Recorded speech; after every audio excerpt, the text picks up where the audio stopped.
Whole Hog Sports presents the basketball podcast of Mid-America, the premier Arkansas Hoops podcast, brought to you by Landers Toyota of Northwest Arkansas. Here's your host, Whole Hog Sports basketball analyst Scotty Bordelon. Welcome into the basketball podcast of Mid-America. It is Friday, January 13th. I want to make sure I get the date right. I'm pretty sure I said it was January 26th on last week's podcast. I started listening to it when I went to go pick up my kids last week, and I was infuriated right off the bat because I messed up the date. It is January 13th today. The Razorbacks have scuffled out of the gate in SEC play again, I think for the third consecutive season. They're under 500. About 2 weeks into the conference schedule. We appreciate you listening in today. As always, I'm happy to be joined by Andrew Joseph of Whole Hog Sports and Bob Holt of the Arkansas Democrat-Gazette. I'm Scotty Bordelon of Whole Hog Sports. Since we last recorded, I believe before the Razorbacks went to Auburn, Arkansas has lost back-to-back games in the SEC, and they're 1-3. They fell to number 15 in the AP poll this week after a 13-point loss to Auburn. And we'll see what happens with the next poll on Monday, but Arkansas opened this week with a home loss to an Alabama team that might very well be Final Four good. I mean, you'd probably be hard-pressed to find a team with better wins. They've got a road win over Houston and now Arkansas, and they've got neutral court wins over North Carolina and Michigan State, which probably looked better at the time, but nonetheless, those are big-name programs. Arkansas lost 84-69 on Wednesday to Alabama. I to be honest, I didn't know what to expect when I walked into Bud Walton. My gut was kind of telling me that Arkansas was either going to win a close game or Alabama might take a lead and just kind of hold it and then maybe build on it a little bit later and pull away. Arkansas was in it until Nate Oates called a timeout with 4:45 left. Jalen Graham scored on a post-up, went really, really deep into his bag the other night, and hit a post-up score, and Nate Oates called for timeout with Alabama up 65-63. 4:45 left. Alabama comes out of a timeout, and they just absolutely broke Arkansas' spirits. Eric Musselman had some really interesting comments about Arkansas after that game, but before I guess we get into that, what were y'all's takeaways from the loss to Alabama? I'll first point out it's not just January 13th, it's Friday the 13th. Friday the 13th, yep. So hopefully everybody will be okay out there today. But yeah, I mean, I think the score, if people just saw that score, like going across the crawler watching ESPN or something, they think, wow, Alabama went in and kicked Arkansas's butt pretty good. And ultimately they did. But like you say, it was a 2-point game with less than 5. And then Alabama, I remember Nate Oates reading his quotes. He got asked on his Zoom, what he say during the timeout, and he jokes that, go ahead and hit 3 threes, bam, bam, bam, and get the lead. But they came out of there on fire, and Clowney, 6'10" kid, hits a corner 3, and then Miller, who had a great second half, Brandon Miller, who's probably a top 10 pick. Like I say, he reminds me a lot of Jabari Smith, just with his size and how smooth he plays and his shot. And he hits 2, and that's sandwiched around Arkansas having 2 live ball turnovers. So there was just a perfect storm for Arkansas there, but I thought Arkansas was pretty competitive there until the last 4 minutes or so. So there's no shame in losing to Alabama. That's a game Arkansas would love to get at home, but as you said, they've been great on the road. Michigan State's, they knocked off Wisconsin on the road the other night, so Michigan State might get back in the poll, and North Carolina's had some injury situations, but they're pretty good. So yeah, Alabama's really, really good. They were ranked 4th. They might be better than that. So, Arkansas, they don't like losing at home, but that's not, to me, it's not a shocker Alabama won. And I do think the final score is a little lopsided. I mean, a little misleading, I guess is what I meant. Yeah, I would agree. I think like you said, the game was actually pretty back and forth for a little bit until that final stretch where they hit those 3 threes. And I was just really impressed with Brandon Miller. Obviously, he came in with all the credentials, leading the SEC in scoring, being kind of that top guy in the league. And I don't think he attempted a single shot in the first half. And I think that raised some eyebrows, and everyone was like, man, they're kind of locking him up. And then all of a sudden he flipped the switch and still goes off for double digits, hits those 2 threes that kind of put Arkansas out of the game at that point. And I think Eric Musselman noted his impact in the press conference, that when he said that our Alabama star player stepped up. And I think that that's kind of what you were hoping to see from an Arkansas player at some point, that maybe they would just take the game over, and it never really materialized. I think the closest they had to someone kind of taking the game over was actually Jalen Graham, which was kind of a surprise. He stepped up and played some big minutes, and I thought kept them in it for a while, at least on the offensive end. I know he had a defensive lapse that led to a three-pointer coming out of that timeout. But I think he probably made a case for some more minutes, and I think he played well on the offensive end. But overall, I think the team kind of is treading water right now and trying to stay above before they start sinking. Do you guys take anything away from the way that Arkansas kind of fought and clawed? I mean, they fell behind what, 7, 8 points in the first half, and then I think Alabama's lead, grew to 12 at one point, and then they got it back down to 2. Do you take anything away from that at all, or is it? I mean, I know this is a results-based deal that we're talking about, but I don't know. Before we started recording, me and Andrew were kind of like, are there any silver linings at all? I mean, is that the silver lining that they kind of, they were out of it felt like they were out of the game, twice and kind of came back and made it interesting? Yeah, I think, Eric mentioned that a couple of times in his post-game comments, that the guys are playing hard. They obviously didn't get the result they wanted, and they haven't gotten the results they wanted, here most SEC play with a 1-3 start, but it's not for lack of effort. And you had some guys that were getting a shot, like Makhel Mitchell got his first start, got to start alongside his brother. He was probably pretty excited about that. And Jalen Graham's been pretty hit and miss with his minutes. Some games he hadn't played at all. Others, I think he played 19 minutes, so he had a really productive offensively. I thought it was telling that He's really efficient. when somebody asked Eric about Graham's game before Eric praised his offense, which he was very complimentary of his offense, he mentioned the defensive bust first. So that obviously is uppermost in his mind. Eric's a defense first guy, man. I mean, you got to play defense if you're gonna get on the floor for him more often than not. Yeah, and so it's like Andrew said, Graham probably deserves more minutes because they need his offense, and he rebounded pretty well. I think he had 5. He just looks so assertive and aggressive, and so if they get more of that, then he's going to get more playing time. But he does need to play defense because, like you said, that's a big thing with Eric. But yeah, I think not to make it sound like it's kitty league or whatever, but yeah, I do think there's something to be said for not giving up for. Because when it was, I think it was 62-50, you're thinking, wow, Alabama's just going to put it on them here now. And Arkansas came back and they were within 2 and the crowd's into it. And you're thinking it might be a breaking point. And then, that was obviously a well-called timeout by Nate Oates and great execution by his team and some breakdowns by Arkansas. But I don't think you can question Arkansas's, effort right now. Yeah, I think one of the things that really jumped out to me the other night was Devo's defense was just really outstanding for a majority of the game. And like Andrew said, Brandon Miller didn't take a shot in the first half, and Devo had something to do with that. I mean, he was completely in ball denial. I mean, if Devo was defending Brandon Miller in the left corner and Mark Sears drove left kind of at a 45-degree angle dribble off the bounce, Devo was not there to give anybody any help defense. I mean, it was pretty clear that Arkansas was going to try to put one of Alabama's arms behind its back by taking away its best player. And for a half, it worked. And I think Arkansas may have turned the ball over. I think Arkansas did turn the ball over on its first offensive possession in the second half. And then Nate Oates ran a play specifically for Brandon Miller.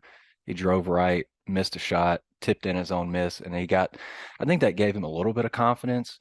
But Devo pretty much owned that matchup, I thought, until it was maybe kind of a somewhat insignificant play in the second half. Alabama inbounded the ball across from its bench in the second half, and he beat Devo on a backdoor cut, and he ended up at the free throw line.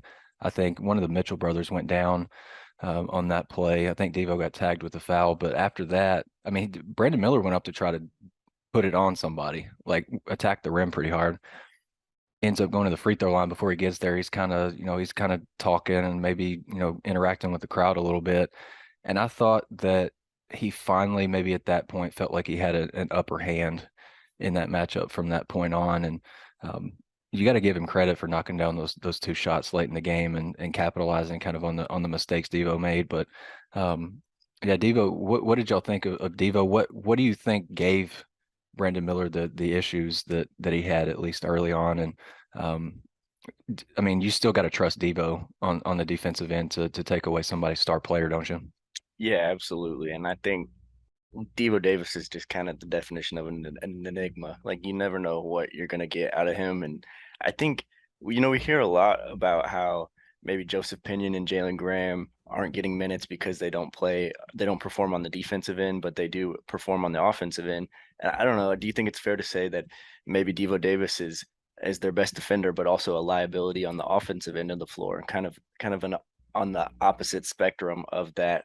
I just think it kind of seems like on the offensive end, maybe Arkansas's offense looks to be running a structured play, and then he just looks like he's freestyling out there a Yeah, little bit. he will break off from it And I think, from a set for sure. Yeah.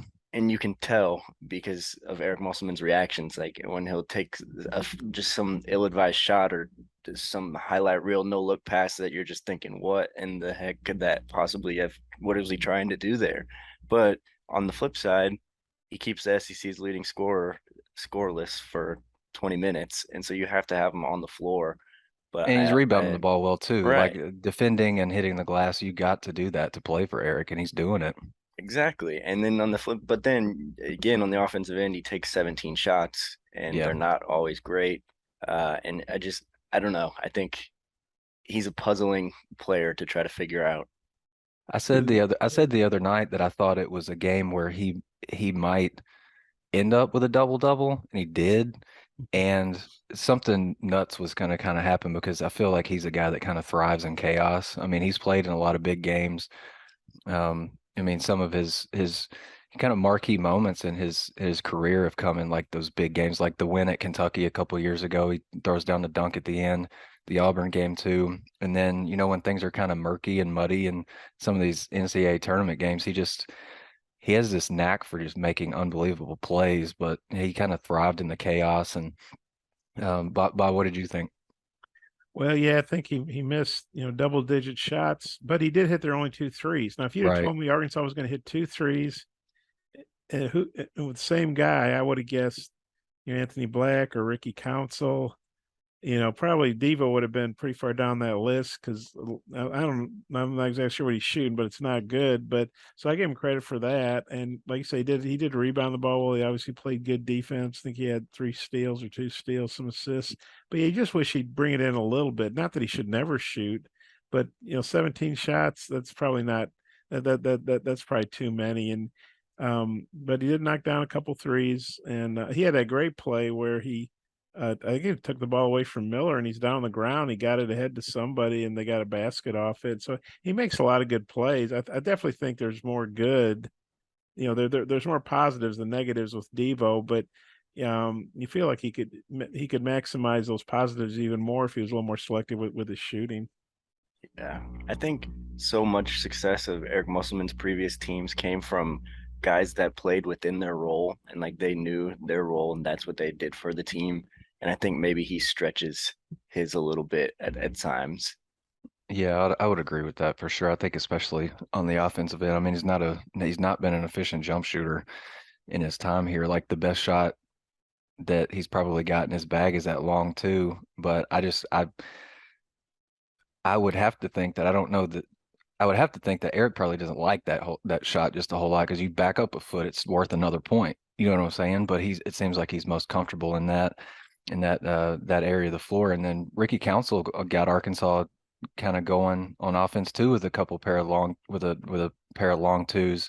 So I don't really know I don't really know what you do when offensively your best shot is, like a jumper from a step inside the 3-point line. It's kind of puzzling to me a little bit. But Jalen Graham was really good the other night. Did anything in particular jump out to y'all? I mean, I went back and watched the entire game just because I was kind of curious to hear the Jay Billis, Jimmy Dykes podcast or the broadcast because I think it was pretty cool just to have two analysts like this day and age. I don't know that you necessarily need a play-by-play guy to kind of tell you what's happening. Like you're kind of watching it. I kind of want more of an analysis in game. I thought that was an interesting broadcast. And one of the things I went back and really looked at was the three that Jalen gave up.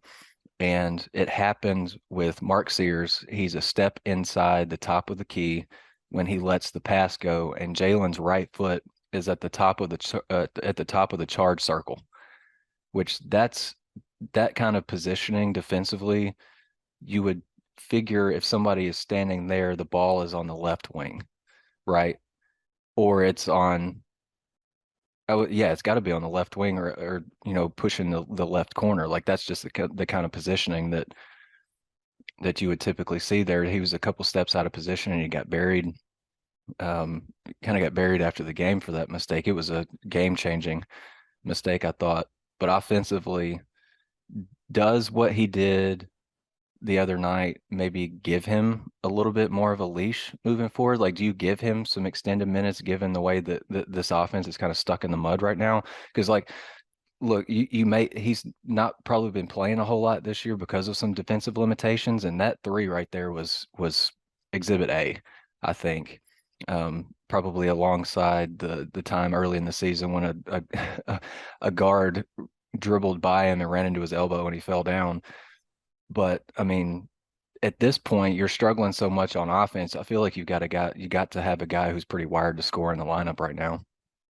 Yeah, I think you got to give him some more minutes because, I don't have the stats in front of me. If you look at his points per minute, it's got to be incredibly efficient because it seems like whenever he gets playing time, more than 2 or 3 minutes, he scores decently, whether that's, 8 points in 10 minutes or 12 points and 11 minutes or something like that. Obviously, I think the other game he had 16 and 19 minutes. That's super productive against a team like Alabama.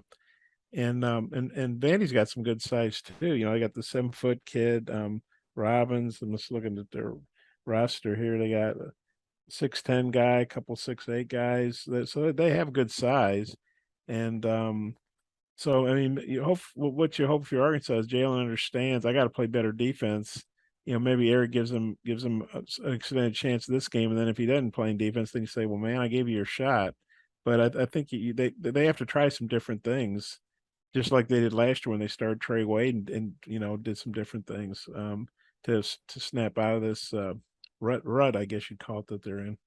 Yeah, I think Arkansas's defense is its calling card, obviously, and that's kind of the way the roster was built, as a defense first roster. And you look at, I know Eric Musselman mentioned in the post-game press conference he was disappointed in the lack of steals that teams recorded so far.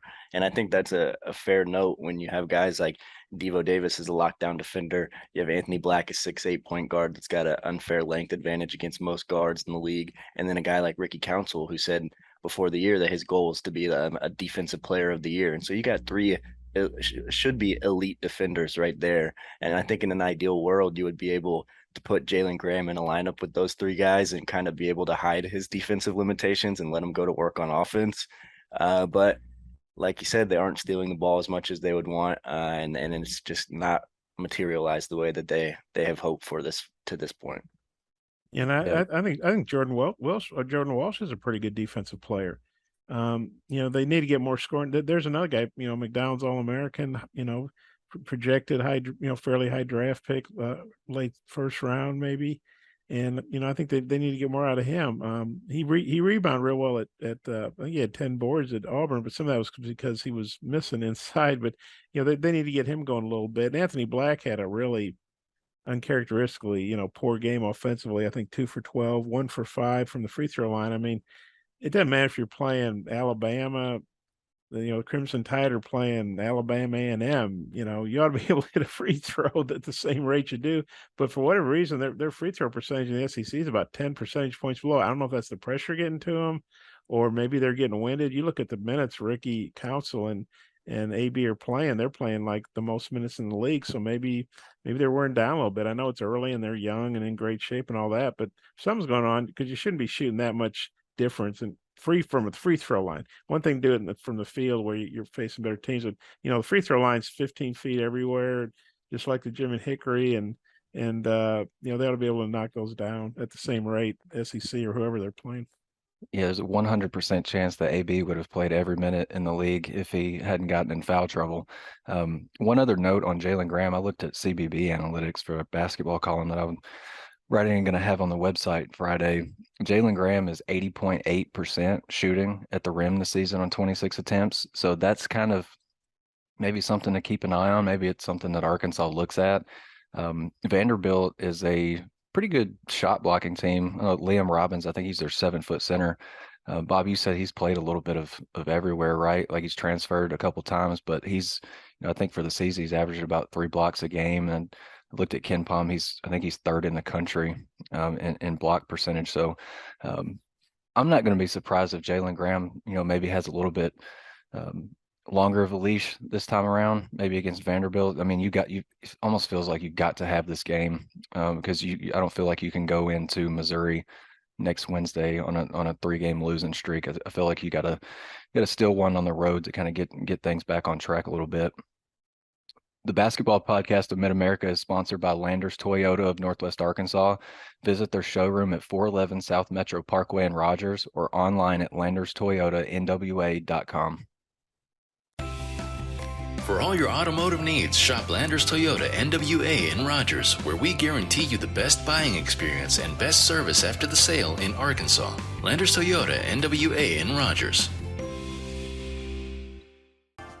WholeHogSports.com has the largest, most experienced staff of reporters covering sports in Arkansas. Football, basketball, baseball, recruiting, and more. You'll find it at WholeHogSports.com. The website includes up-to-minute news, daily commentaries, and award-winning photography from the staffs of Hogs Illustrated and the Democrat Gazette. For subscriptions, call 1-800-757-6277. That's 1-800-757-6277. Or visit us online today. WholeHogSports.com. Want more coverage of your home team? Download the Whole Hog Sports Video on Demand app. Check out the Fan Zone and get up-to-the-minute videos, podcasts, and features on football, basketball, baseball, recruiting, and more. Search for Whole Hog Sports on Apple TV, Roku, and Amazon Fire at home. And take it with you on the go by downloading it for your mobile device in your app store. The Whole Hog Sports Video on Demand app. Get it today.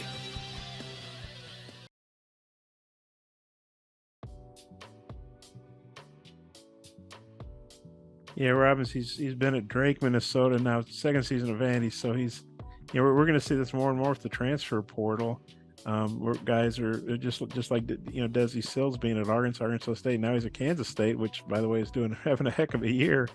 But you're seeing that more. Or Jackson Robinson, who hit some big threes for BYU against Gonzaga last night, but ultimately had a defensive lapse, missed a free throw, and Gonzaga came back and won that game. But it's kind of interesting to follow what some of these guys that were here before are doing at other schools now. I think that's 2 straight podcasts we've mentioned Desi Sills. I think we brought him up last time, and I had to go I look up to see if he was still I don't playing. know that I did it, so you can't blame me for that. But speaking of transfers, Connor Vanover's having a pretty nice season at Oral Roberts, I think, and he's apparently grown to 7'5", according to one of the tweets that I've seen. Yeah, I wondered about that. I mean, I think at his age, he's probably done grown. 7'3" is playing. Man, you would think so. Share it with somebody else like me, who's 5'10" on a good day. Wanted to get into Arkansas's ball handling of late, especially in SEC play, and I went back through Stat Broadcast and tallied the variety of turnovers and the volume. So check this out: 20 lost ball turnovers, 19 bad pass turnovers, 10 offensive fouls, 3 shot clock violations, 2 travels, 1 lane violation, and 1 time Arkansas just stepped out of bounds. I don't know that there is an easy answer to the issue here, but this Arkansas team, I was telling Andrew before we started recording, it's the highest turnover rate team right now of any team that Eric has been the head coach of at the college level. 18.1% of possessions they're turning the ball over. Some more trivia for you guys, since I know you enjoyed it so much last week. There's one guy on Arkansas's roster in SEC play with more assists than turnovers. Can you name him? There's only one. Only one.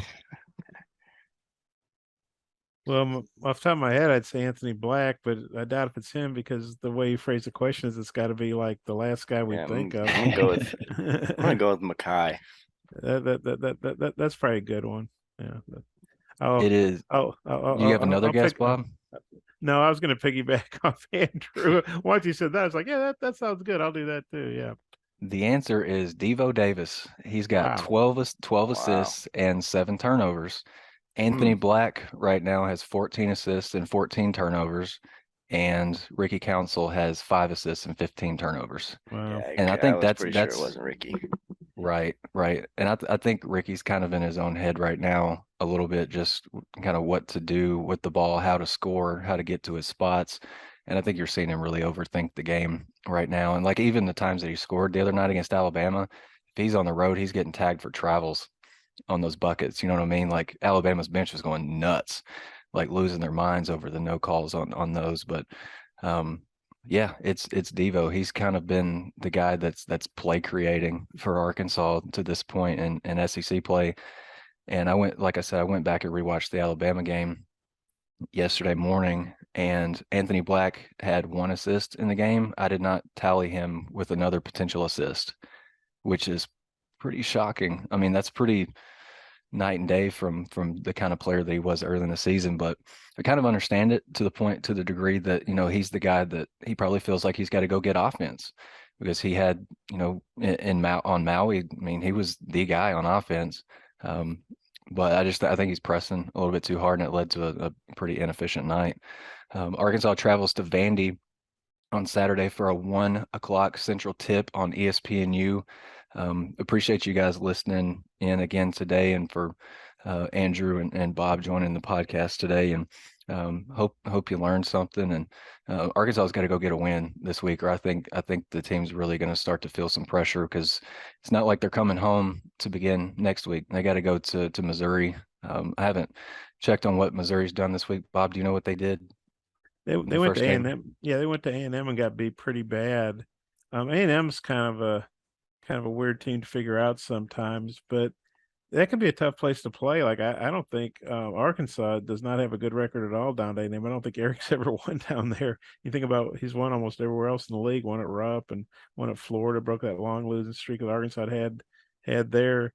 Going back to Nolan Richardson had been the last coach to win there. 1995, I think it was. But Missouri, that'll be a very tough game, I think, on the road for Arkansas, because this is 2 weeks after Missouri played Arkansas pretty competitively here, and Missouri they'll be fired up for that game, and I'm sure they'll have a big crowd, and that'll be a very tough game for Arkansas to get. Not saying they can't get it, but it'll be a lot easier for, I think, not easy, but easier for them to get if they can get this one at Vanderbilt on Saturday. Again, Arkansas is at Vanderbilt on Saturday. Tip-off is set for 1:00 Central Time on ESPNU. Looking at Mike Kaywood's game notes here, Kevin Fitzgerald and Carolyn Peck will have the call on ESPNU. Arkansas has won 11 of its last 13 meetings with Vanderbilt. Vanderbilt's not exactly an easy place to go in and win. Just, I don't know what it is. Maybe it's sometimes in a lifeless gym. More often than not, it's a little bit tough to, maybe it's tough to get a little bit amped up, but it's also a place where you can kind of win a get right game if you're focused and take care of business. But Liam Robbins is a pretty good player. Miles Stute is another guy. He's shooting the three really, really well for Vanderbilt right now. I think he's well over 40%. 6'7" guy. I think he's about 215. So that might be a pretty interesting matchup with him and Jordan Walsh to keep an eye on. Arkansas desperately, I feel like, needs a win at this point to get their season turned around. I mean, they've been in this position before, but like Eric said on Wednesday night, he feels like this is a much more uphill battle, just because of the issues that they're facing right now. And in the past they've had injuries to some of their key guys, but they've come back, and not 100% sure what's going to happen with Nick Smith, even though there's some rumblings and speculation out there. Trevor Brazil's not. And that's kind of a big deal for this team right now. They need somebody that can stretch the floor, and they don't really have it right now. So maybe this game can help them, maybe identify some of the things that they're struggling with and move forward with it. So wouldn't be surprised by a lineup change like Jalen Graham. I think he might be a guy that could potentially earn a start. But again, like Eric says, it's every game takes on its own identity, and just because a guy comes off the bench and plays really well one night doesn't mean that he's particularly gonna play a whole lot of minutes the next night out. It's all about matchups. So we'll see. 1:00 Central on ESPNU. For Bob Holt and Andrew Joseph, I'm Scotty Bordelon. Appreciate you guys listening. We'll holler at you next week.